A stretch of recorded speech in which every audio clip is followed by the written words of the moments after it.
재정 상태는 남녀 관계 형성과 안정에 아주 중요한 역할을 합니다.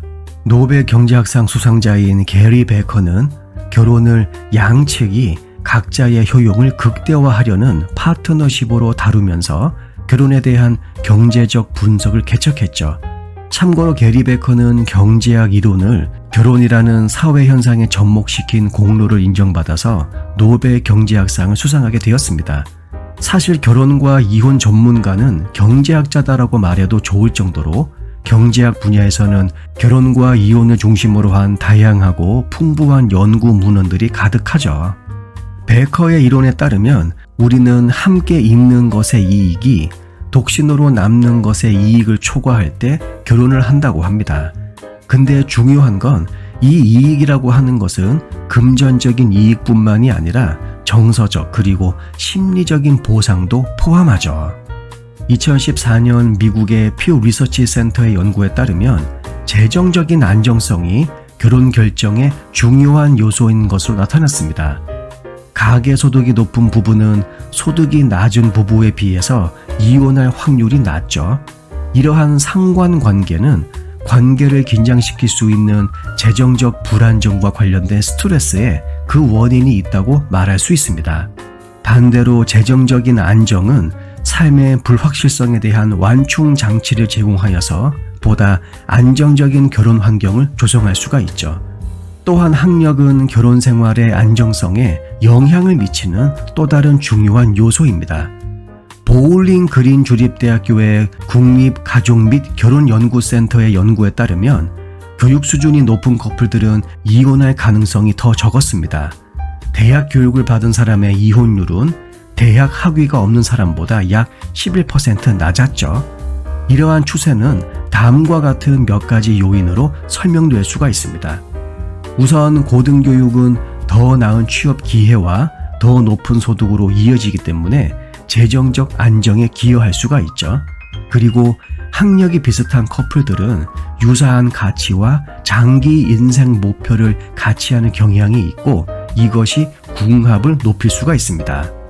마지막으로 학력은 갈등을 우호적으로 해결하는 데 필수적인 좋은 의사소통 그리고 문제 해결 기술을 우리에게 제공할 가능성이 있죠. 또한 사회학 연구에서 발견된 한 가지 중요한 사실은 동질혼, 그러니까 사회적인 배경, 교육, 가치관이 비슷한 사람과 결혼하는 경향이 있다는 것입니다. 결혼과 가족저널에 발표된 연구에 따르면 비슷한 사회 경제적 배경과 문화적 가치를 가지고 있는 부부는 이혼율이 더 낮은 것으로 나타났죠. 이러한 유사성은 더 나은 소통과 상호 이해를 촉진하여 관계 안정성에 기여할 수 있습니다. 이러한 동질혼, 끼리끼리 결혼은 21세기 주요 결혼 트렌드로 자리 잡고 있죠. 또한 부의 불평등의 원인으로 그 순위가 계속해서 증가하고 있습니다. 연구에 따르면 국가별로 조금 차이는 나지만 적게는 2%에서 많으면 8% 정도로 현재 부의 불평등에 기여하고 있다고 합니다. 그리고 미국 사회학 리뷰에 발표된 연구에 따르면 성 역할에 대해서 평등한 견해를 가진 커플들은 관계 만족도가 훨씬 더 높고 이혼율이 더 낮은 경향이 있죠. 가사 책임과 의사 결정을 함께하면 두 파트너 모두의 부담을 줄이고 보다 균형 있는 관계를 조성할 수가 있습니다. 이건 꼭 알고 계시길 바래요. 연구에 따르면 현재 온라인으로 만나는 커플들은 전통적인 방법으로 만나는 커플과 마찬가지로 성공적인 연인 관계를 맺을 가능성이 있습니다. 온라인 데이트 플랫폼이 가지고 있는 알고리즘의 발전 속도가 굉장히 빠르며 무엇보다 이런 알고리즘이 연결해주는 커플의 매칭 만족도가 날이 갈수록 상승하고 있죠.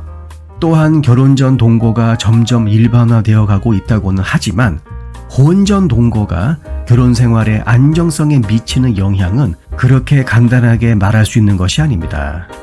미국 결혼과 가족연구센터의 연구에 따르면 동거가 본질적으로 이혼율을 높이는 것은 아니지만 결혼할 목적으로 동거하는 커플은 편의상 동거하거나 혹은 연애의 연장선으로 동거를 하는 커플에 비해서 결혼 생활에 좀 더 안정적인 경향을 가지고 있습니다.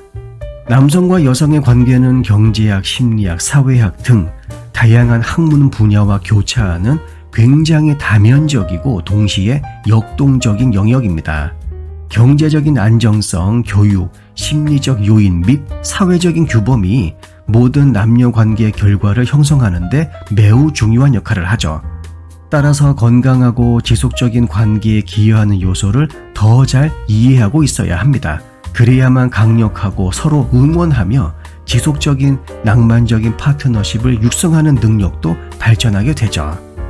영상 내용이 도움이 되셨다면 구독과 좋아요, 알림 설정 그리고 댓글도 많이 남겨주세요. 다음 영상에서 뵙겠습니다.